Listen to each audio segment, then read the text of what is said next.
Welcome to the Blokes podcast. I'm Adam. And I'm Greg. And we sit down once a week to shoot the breeze. We chat about anything and everything. Sports, films, drinking, politics, music, etc. So sit back, crack open a beer and enjoy.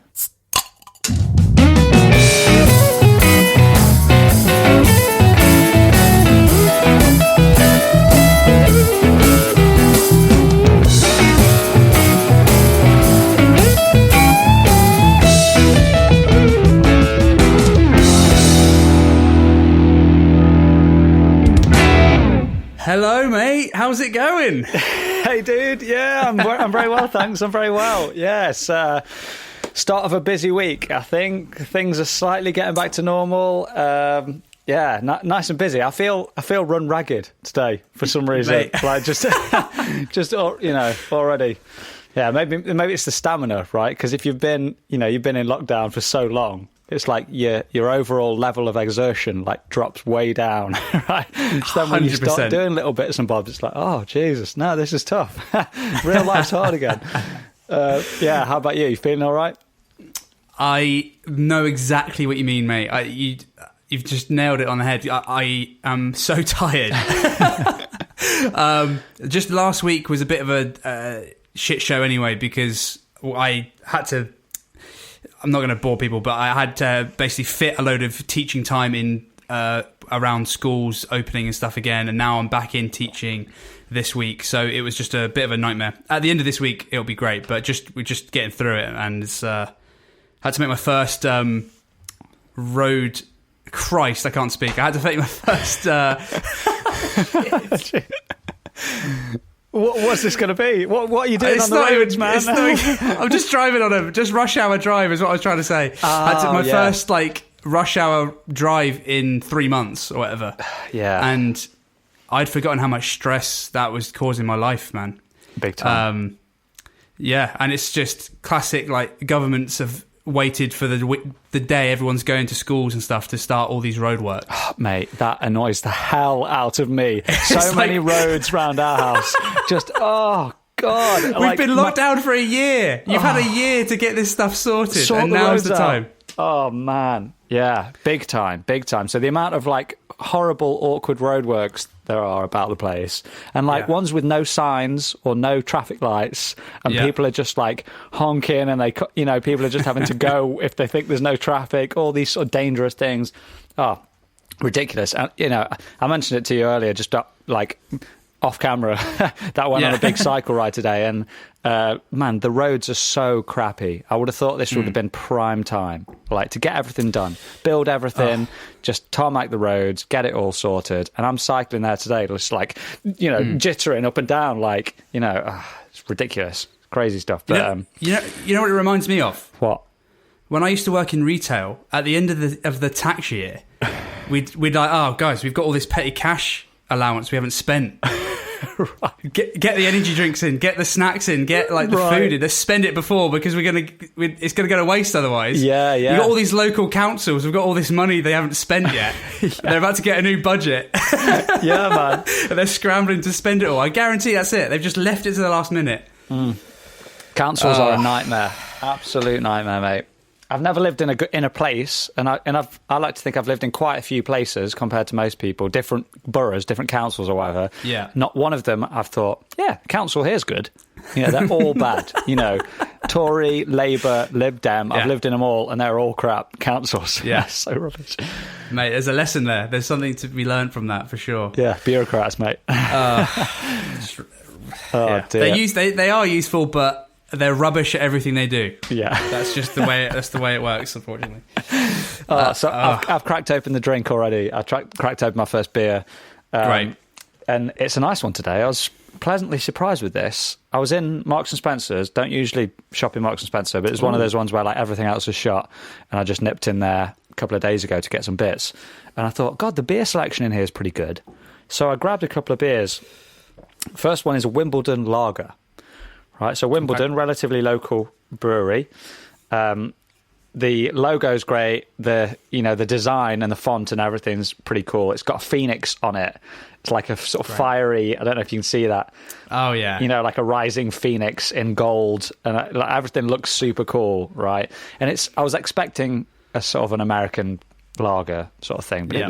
it's actually a wonderful balance between an American lager that's got crazy flavour, and then like a quote unquote like English lager that's just bubbly beer water. It's that pleasant sort of balance. I'm like, God, it's not like death by grapefruit, but it's also got a bit of something about it. It's quite great. It's not sweet in any way, shape or form. It's quite dry, stony, flinty, alkaline-y flavoured.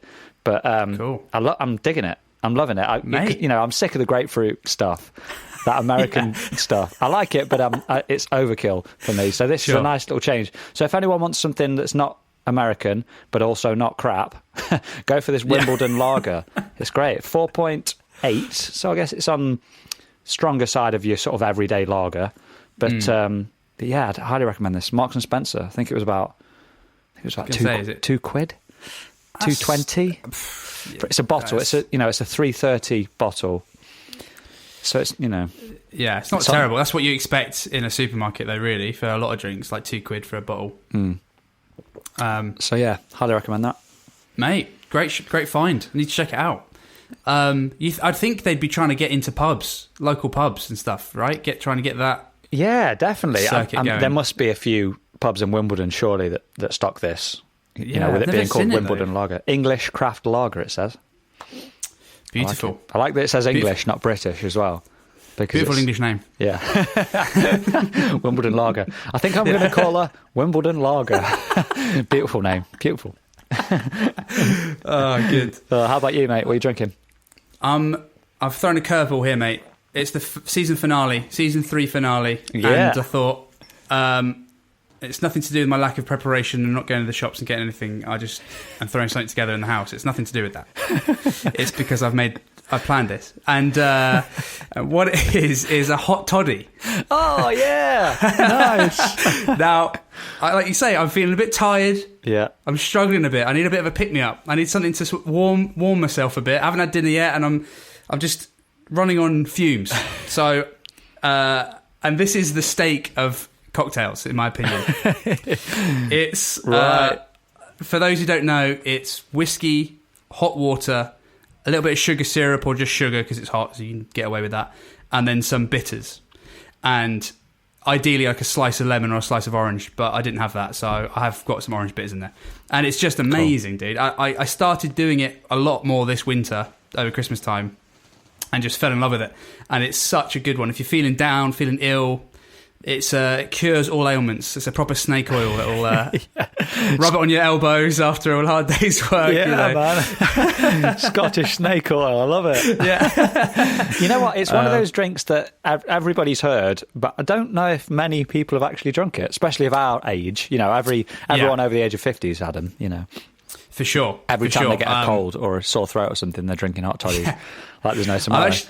I've actually got a funny memory of me having a chest infection. The only time I've ever had like a proper infection. Yeah. The first time I've ever felt an illness has bettered me. Right. Which is an interesting feeling, actually. But basically, it was Christmas Day. I had been run into the ground. I had this chest infection, and we hadn't been to the doctor yet. I hadn't registered to the local doctor, so it was my own fault, really. But anyway, so my mum's looking after me, and she's like, right, I'm going to sort you out a hot toddy. This will get you going. And she keeps bringing me these hot toddies throughout the day, and eventually I'm just hammered by like 12 o'clock in the afternoon through no fault of my own, just been taking the medicine my mum's given me, but it's turned out it's pretty alcoholic, Yeah. Anyway, it worked though. I felt a lot better after that.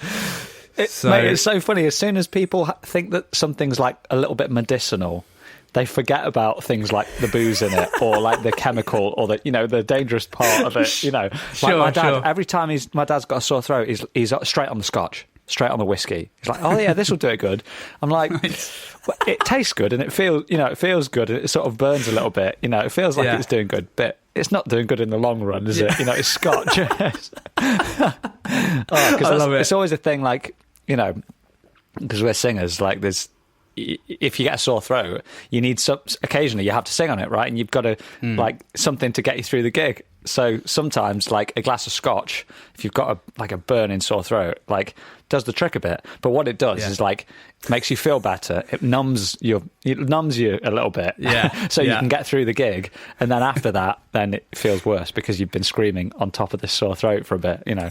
Yeah, but, sure. It always feels great at the time. It's like, yeah, God, this works. This is really good. Oh man, yeah, for sure. To be honest, I'm like that with most medicines. I will avoid taking anything. I mean, scotch and stuff is different for me, but like paracetamol or ibuprofen, I have to be like on death's door before I start taking that. If I can avoid taking it, I will, because I'm like, it can't be good for you. Yeah. Right? It's literally just killing the pain, right? So it's not changing anything. It's not making you better. It's just making you feel less, right?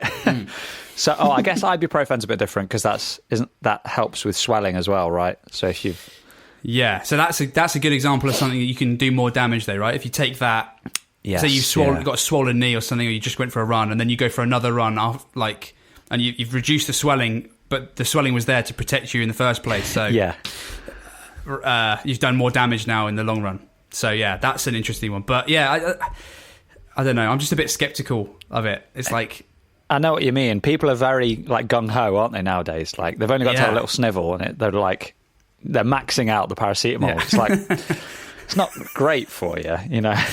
But you could just man up and just take it for a little bit. Yes, you know, it's not. Obviously, if you're seriously injured, go to the doctors or the hospital or whatever. But like, if you're just feeling a bit crappy, like, just get over it. Yeah, hot cup of tea, hot toddy, away you go.